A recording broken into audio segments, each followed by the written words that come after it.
Namaste. Today's topic is happiness is not the goal of life, it is the purpose of life. You were born as you were. Strange statement, isn't it?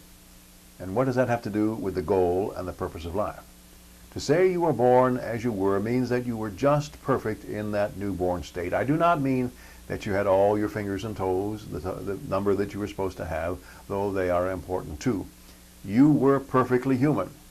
And then you grew through toddlerhood, elementary years, teenagehood, young adulthood, etc., to whatever age you are now. In other words, you progress through your ages and stages. Progressing through ages and stages is what life is all about, really.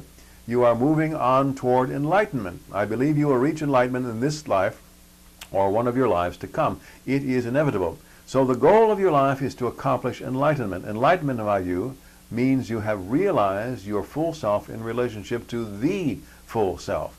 Self-realization. Someone looking at you from the outside would not be able to discern where you leave off and where the full self begins.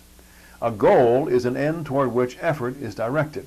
Enlightenment will be obtained eventually, but perhaps not in this lifetime. The purpose of life, on the other hand, is to be happy.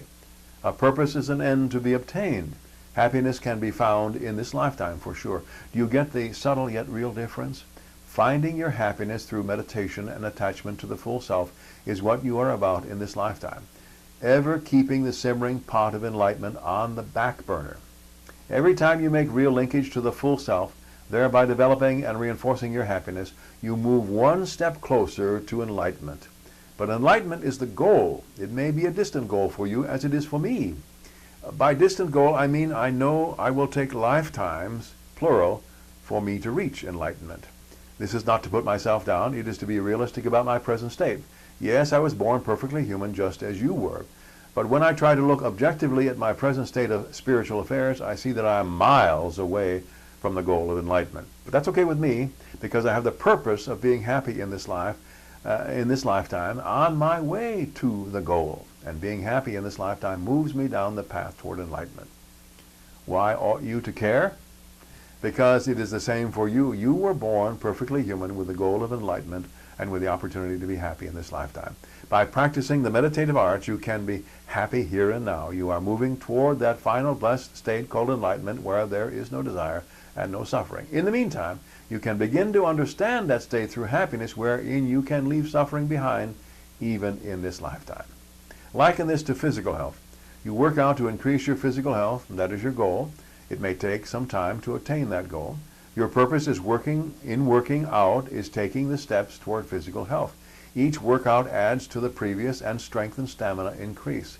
Finding happiness is a workout or workouts on the way to enlightenment. You really cannot have the goal without the purpose. You really cannot have the purpose without the goal. Begin today to make a distinction between goal and purpose. Develop your purpose in life, which is to be happy. You will be automatically moving toward your goal of enlightenment. May you and all sentient beings know happiness and the root of happiness. Namaste.